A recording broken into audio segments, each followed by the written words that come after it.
Neste vídeo.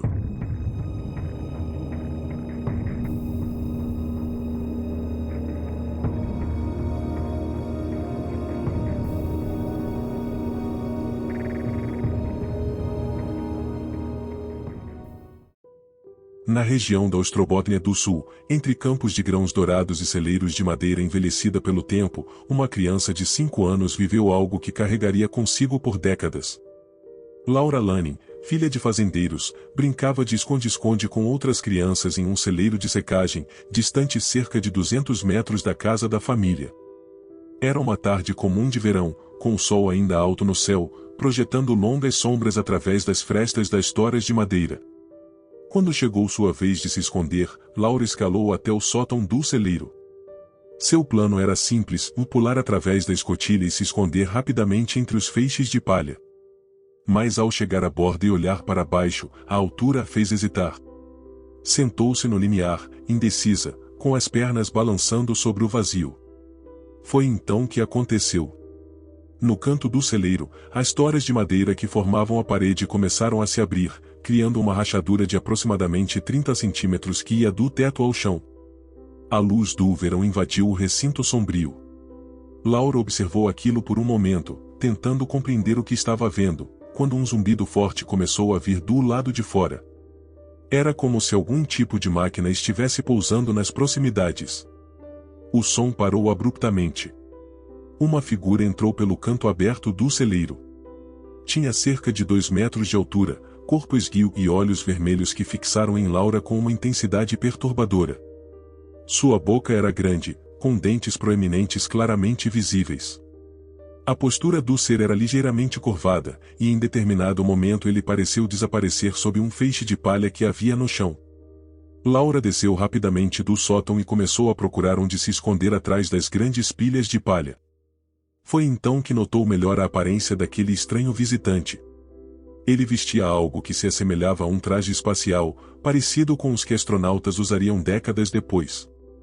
Havia muitas bobinas e fios correndo pelo exterior do traje, todos conectados a algum tipo de dispositivo que ele carregava nas costas. A figura então subiu pela mesma rachadura nas toras e desapareceu. O som de zumbido voltou por um instante, as toras se fecharam novamente ao mesmo tempo, e o celeiro voltou ao silêncio comum de uma tarde de verão. Curiosamente, Laura não sentiu medo durante todo o encontro. Era como se a presença daquele ser não representasse uma ameaça direta, apenas uma estranheza absoluta. Depois que o homem saiu, Laura subiu novamente até a abertura do sótão e sentou-se lá, esperando para ver se ele retornaria. Não retornou. Ela contou às outras crianças o que tinha visto, mas nenhuma delas havia avistado a figura. O pesquisador finlandês Tapani Kuningas, ao investigar este caso décadas mais tarde, sugeriu que a figura poderia ter entrado inadvertidamente no celeiro através da abertura errada, observando como era intrigante o fato de humanoides serem capazes de encontrar seu caminho por locais tão inesperados. No inverno de 1938, quando a Europa já sentia os primeiros tremores do que se tornaria a Segunda Guerra Mundial, Elina Okas vivia em Numara, na região da Carélia. Esta área, que na época pertencia à Finlândia, ficava próxima ao Lago Log e em poucos anos seria incorporada à União Soviética após o redesenho das fronteiras. Era fevereiro ou março, um período em que a neve cobria tudo com um manto espesso e o frio cortava a pele como lâminas afiadas. Naquela noite, Elina havia visitado um vizinho. A distância entre as casas era de aproximadamente 500 metros, uma caminhada que em condições normais não representava problema algum para uma mulher forte da Ostrobótnia do Sul. Mas aquela noite seria diferente. Ao retornar para casa à tarde da noite, ela avistou uma luz brilhante no céu, perfeitamente oval, como um círculo estendido, conforme descreveu mais tarde. O que realmente perturbou Elina não foi apenas a luz no céu. Enquanto caminhava pela estreita trilha coberta de neve, onde ninguém havia passado ou limpo um caminho, ela começou a sentir a bainha de seu casaco arrastando e enroscando na neve de uma forma estranha. Olhando para o lado, notou uma figura humanoide caminhando ao lado dela. O ser usava um capacete e algo que se assemelhava a roupas de pele. Seus passos eram perfeitamente sincronizados com os dela. Nenhuma palavra foi proferida. Havia apenas o rangido da neve sob seus pés, passo após passo, como uma dança silenciosa sob a luz oval no céu. Elina não sabia o que pensar sobre o estranho companheiro. Parte dela queria correr, mas outra parte simplesmente continuava caminhando, como se estivesse sob algum tipo de transe suave. Ao chegar ao portão de sua casa, Elina sentiu um alívio profundo. Foi então que houve um som de zumbido, semelhante ao som do vento forte, e subitamente a figura ao seu lado desapareceu. A luz no céu ficou mais brilhante por um momento, como se estivesse reagindo à partida do ser, e após alguns segundos começou a se mover rapidamente na direção do lago Lodga, desaparecendo no horizonte escuro. Mesmo que este avistamento possa parecer difícil de acreditar, o investigador Tapani Kuningas estava certo de que a testemunha não poderia ter inventado tal história. Embora ela não conseguisse lembrar de cada detalhe com precisão absoluta, estava indubitavelmente convencida do que viveu naquela noite de inverno. Em 1942, quando a Finlândia estava envolvida na continuação da guerra contra a União Soviética, uma menina de 9 anos de Helsinki viveria uma experiência que marcaria sua vida para sempre. Isso ocorreu em uma época em que ninguém sabia nada sobre discos voadores ou humanoides, muito menos as crianças. A menina, que preferiu permanecer anônima, morava na vila de Nissolo, na paróquia de Kpa. Era um dia de julho, e como de costume, ela estava voltando para casa depois de pastorear o gado no pasto. Caminhava ao longo dos trilhos do trem, um caminho familiar que fazia diariamente. Do outro lado dos trilhos havia uma estrada seguindo o mesmo trajeto até cruzar a ferrovia. Quando se aproximava do ponto onde a estrada e a ferrovia estavam a cerca de 10 metros de distância, ela viu uma mulher vindo em sua direção pela estrada. A mulher parecia ter entre 40 e 50 anos e era alta, medindo cerca de 1,70 metros. Usava um casaco comprido estilo masculino, aberto na frente, com o cabelo parcialmente escondido sob uma boina. Seu cabelo era grosso, ondulado e levemente encaracolado. Seu rosto era estreito e pálido, e ela parecia amigável, quase como uma estrangeira. Sorriu ao se aproximar, e toda a sua postura era calma. Sua presença deixou uma impressão muito amigável na menina.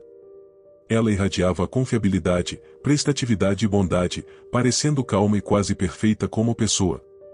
A menina não sentiu o menor medo quando a mulher a pegou pela mão e indicou que queria que ela a acompanhasse.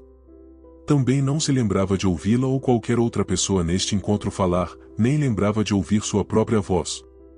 Era como se tudo estivesse acontecendo em silêncio, uma comunicação que ia além das palavras. Seguiu esta mulher dos trilhos da ferrovia em direção à estrada próxima. À medida que se aproximavam da estrada, viu 2 homens caminhando ao longo dela, um deles arrastando um menino que lutava para se libertar. Reconheceu o menino de vista. Ele tinha cerca de 13 anos e morava a aproximadamente 1 quilômetro de sua casa. O menino parecia aterrorizado, seus olhos arregalados de medo. Os homens eram de estatura média, esguios e usavam camisas azul claras feitas de um tecido fino, com calças um pouco mais escuras. Estavam com a cabeça descoberta, revelando cabelos claros e levemente encaracolados. Pareciam ter entre 30 e 35 anos. O menino, por outro lado, estava claramente assustado e tentava resistir com todas as suas forças, mas os homens o seguravam firmemente. Os homens levaram o menino em direção a uma área aberta próxima, a cerca de 100 metros da estrada. A mulher seguiu com a menina pela mão. Quando chegaram à clareira, a menina viu um dispositivo estranho apoiado em 3 pernas. O dispositivo era de cor alumínio e havia uma abertura estreita em seu lado, com um conjunto de 4 a 5 degraus que desciam até o chão. O dispositivo tinha cerca de 2 metros de altura e aproximadamente 7 metros de largura. As pernas que o sustentavam tinham mais de 1 metro de altura. Os homens levantaram o menino para dentro do dispositivo através da abertura. A mulher então gentilmente perguntou à menina se ela queria entrar também. Sem pensar 2 vezes, ela subiu os degraus e entrou pela abertura, seguindo a mulher. Ao entrar, viu o menino agachado no chão à sua esquerda, gritando histericamente de medo. Quando se virou para olhar atrás de si, percebeu que a abertura agora estava fechada. Não sabia como isso tinha acontecido, pois não tinha visto uma porta. Percebeu que estava agora em uma sala redonda. No lado direito, havia um painel de aproximadamente 2 metros de altura, semelhante a um painel de controle, coberto com vários interruptores e mostradores. Na parede oposta, havia uma mesa com 5 homens sentados ao redor. Eles estavam vestidos de forma semelhante aos homens que haviam trazido o menino para dentro da nave. Conversavam silenciosa e calmamente, e pareciam estar tendo uma discussão importante. A mulher a apresentou aos homens, que foram amigáveis, mas não prestaram muita atenção nela. O menino, que permanecia agachado no chão, estava sendo completamente ignorado. A menina podia claramente sentir como ele estava angustiado, e acreditava que ele estava gritando alto, mas ninguém parecia notar ou se importar. A parede com a mesa também tinha uma fileira de janelas que davam para o exterior. Quando entraram, ela não tinha notado nenhuma janela no lado da nave onde estava a porta. A mulher a guiou até o painel de controle e pediu que ela puxasse uma alavanca localizada na borda esquerda do painel. A menina estendeu-se e conseguiu apenas agarrar a alavanca. Puxou-a para baixo conforme instruído. No mesmo momento, sentiu que haviam decolado, movendo-se a uma velocidade impressionante. Ouviu a mulher dizer algo sobre estarem voando em direção à época do nascimento de Jesus. A presença da mulher a fazia sentir segura, então não estava com medo. Estava descalça e podia sentir que o chão era de metal, embora algumas partes estivessem cobertas com um tapete que parecia borracha. Não se lembrava exatamente como acabou se movendo da área do painel de controle para uma sala menor, que era acessível através de uma abertura da sala maior. Esta sala menor mide cerca de 2 por 2 metros. Não viu portas aqui também, apenas uma abertura. Nesta sala, havia uma única janela e, abaixo dela, uma mesa com uma pilha de mapas em cima. Ficou ao lado da mulher, junto à mesa, de frente para a janela, enquanto os homens ficavam atrás dela, observando através da porta. A mulher perguntou o que ela sabia sobre Jesus e se talvez ela o havia estudado na escola. A menina respondeu que sim, tinham aprendido sobre ele na escola. A mulher então explicou que era muito importante entender o amor de Jesus, que ele era eterno. Disse que, mesmo que a forma física de uma pessoa desapareça, a alma humana existe para sempre. Enquanto apontava para os mapas, ela explicou que na eternidade não há fronteiras e nem fim. Também mencionou que o tempo não existe neste lugar e que se pode viajar tanto para frente quanto para trás no tempo. A menina não se lembrava quais perguntas fez, mas tiveram uma conversa junto à mesa de mapas. Lembrava-se apenas dos pontos que a mulher enfatizou. Neste momento, começou a se sentir cada vez mais inquieta. Os homens em pé na porta pareciam interessados no que a mulher estava dizendo, acenando ocasionalmente como se em concordância, mostrando espanto por ela entender o que estava sendo explicado. Durante todo esse tempo, sentiu fortemente que esta mulher era a capitã da nave. Sua sensação de mal-estar cresceu, e sua última lembrança dentro da nave foi sentir-se cada vez mais desorientada. Depois disso, não tinha nenhuma lembrança clara até se encontrar deitada no chão em um campo. Estava perto da ferrovia, a menos de 500 metros de onde originalmente havia encontrado a mulher. Sentia uma dor aguda no estômago e estava enjoada. Estava muito abalada e completamente desorientada. Não se lembrava como chegou em casa, mas sua família já estava preocupada com o tempo que ela havia ficado fora. Com base em sua estimativa, foram cerca de 2 horas desde quando encontrou a mulher até quando chegou em casa. Por várias semanas após a experiência, ficou profundamente perturbada e seu estômago doía constantemente. Mal conseguia comer, então perdeu muito peso. Seus olhos gradualmente se tornaram sensíveis à luz, inchando e ficando vermelhos. Até mesmo o branco dos seus olhos ficou completamente vermelho. Cerca de 1 mês após o incidente, estava tão doente que teve que ser hospitalizada. Não conseguia tolerar nenhuma luz, então teve que usar tampões nos olhos no hospital. Passou por extensos testes, mas os médicos não encontraram explicação para sua saúde debilitada. Com o tempo, começou a se recuperar lentamente e, cerca de 1 mês depois, pôde voltar para casa. Perdeu todo o período letivo de outono. Por cerca de 1 ano, teve medo de se aproximar do lugar onde a nave havia estado e também não conseguia suportar olhar para o céu sobre os trilhos da ferrovia.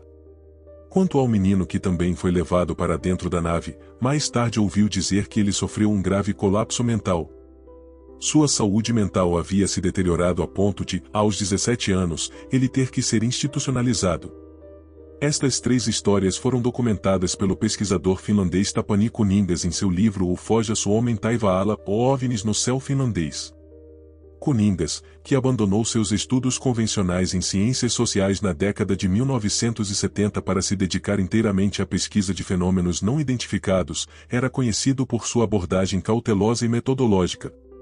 Ele excluía deliberadamente casos duvidosos de seus estudos, mantendo um padrão rigoroso de documentação. As histórias destacam temas recorrentes nos encontros com humanoides na Finlândia, seres que aparecem abruptamente, tecnologia que desafia explicação e experiências que deixam um impacto duradouro nas testemunhas. As descrições dos humanoides, com cabelos claros, comportamento calmo e características físicas que refletem ideais comuns na cultura finlandesa, apresentam uma curiosa mistura do familiar com o fantástico. Suas roupas, lembrando trajes de astronauta iniciais, e a presença de mapas, pilhas de papel e dispositivos com mostradores e alavancas parecem mais enraizadas na tecnologia de meados do século XX. O termo humanoide é relativamente novo, surgindo apenas no final de 1966 quando a revista Flying Saucer Review publicou uma edição especial intitulada O The Humanoids. Anteriormente, essas entidades eram tipicamente referidas como marcianos, alienígenas, pessoas do espaço, homenzinhos verdes, todos termos que essencialmente descrevem o mesmo conceito de seres não humanos com aparência aproximadamente humana. Deixe sua opinião nos comentários, e se você conhece outros mistérios inexplicados, compartilhe conosco. Não esqueça de se inscrever no canal e ativar as notificações para não perder nossos próximos mistérios. Até a próxima!